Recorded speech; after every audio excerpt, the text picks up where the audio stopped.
The EU and US agree on one thing: to ensure that China does not dominate the market for new technologies and green energy. However, their approaches differ.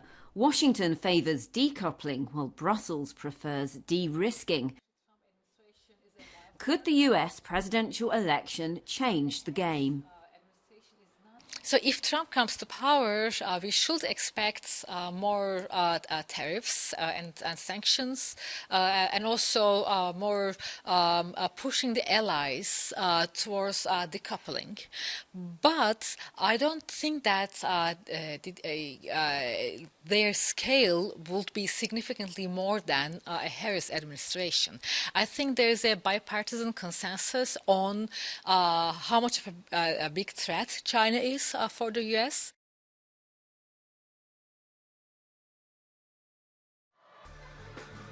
Neck and neck, Democrats and Republicans will continue the technological battle of the world's two leading economies for control over production chains and markets. Only their methods differ. With Harris, again, we would see a continuation of what happened with Biden, which means more coordination, more exchange of information, more alignment of policy, which is both positive and negative. Positive in the sense of you have a very close ally that you can work with. Negative in the sense that we've seen a few episodes in which the US and Europe really struggled to align. The EU sees China as a trading partner and systemic rival. On the contrary, Washington sees Beijing as a competitor to its declining hegemony. So while the US has sought to decouple from China, the European Union does not want to cut off its links with the Asian giant because their supply chains are too intertwined.